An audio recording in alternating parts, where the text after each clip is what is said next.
My mother was 21 years old when she joined the Waves. She wanted to serve her country, so she signed on for the duration of the war plus 6 months.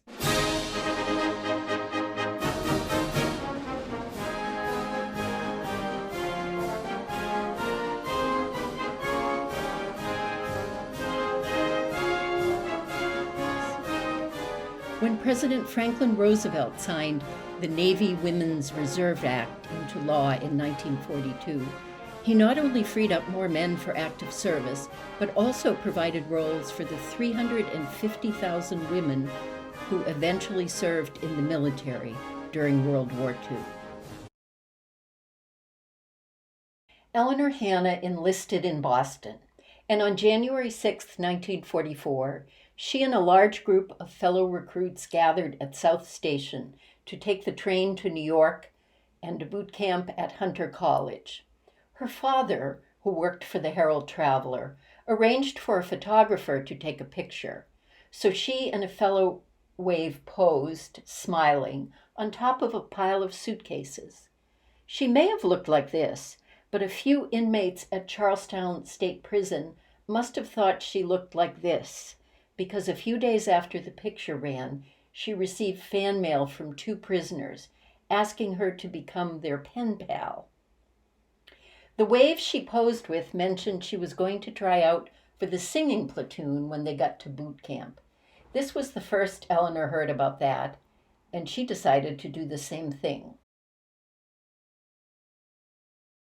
Hunter College, affectionately referred to as the USS Hunter, trained over 80,000 enlisted women between 1943 and 45.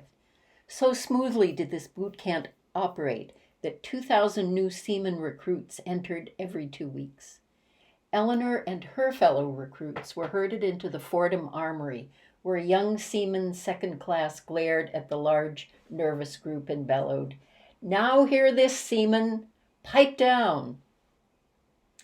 Each of the new Waves was assigned to a platoon, and Eleanor successfully auditioned for the singing platoon. But she never again saw the gal back at South Station who'd first mentioned it to her. None of the platoons ever just walked. They marched, and they always marched together.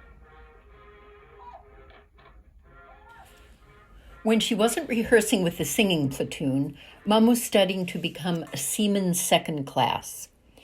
The only course she actually remembers taking was airplane recognition. Memorable, perhaps, because of the lack of skill she displayed. She couldn't tell one plane from another. "Where were the planes you were supposed to identify?" I asked her when she told me this story years later. I pictured her standing out on a rooftop in New York City, staring at the sky through binoculars. "On a screen," she told me. "They showed us films and we had to identify which plane was which. At a minimum, I should have been able to tell one of ours from one of theirs, but they all looked the same to me." After boot school, Eleanor applied for further training and was accepted into yeoman school, yeomen being the office workers of the Navy, and was assigned to Iowa State Teachers College in Cedar Falls. They traveled there by train through Canada. "Why don't we just head directly west?" she asked a fellow passenger as their train crossed the Canadian border. "This seems a very roundabout route to Iowa." "Haven't you heard?" the woman said. "They don't want Hitler to realize what a formidable foe he's up against with all these women on the march, so we're tricking the Nazis by taking the long route." For 2 months, Eleanor learned office procedures, and she learned them as never before.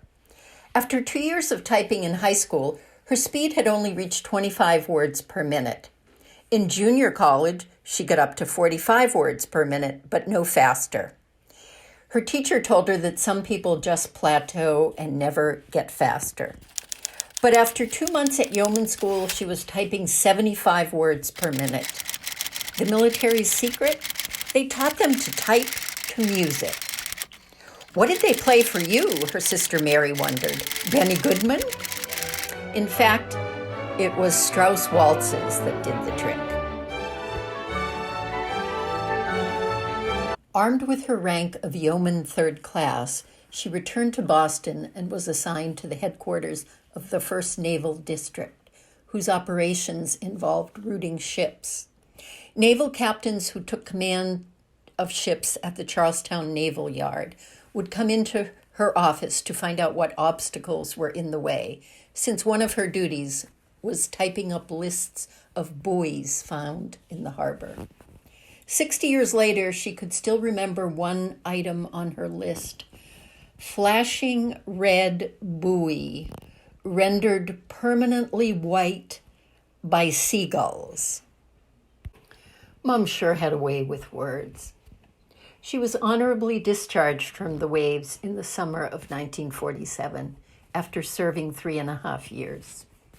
She never stopped singing, though. Years later, she would join me for some of my storytelling gigs, and we'd sing together at the end of the program.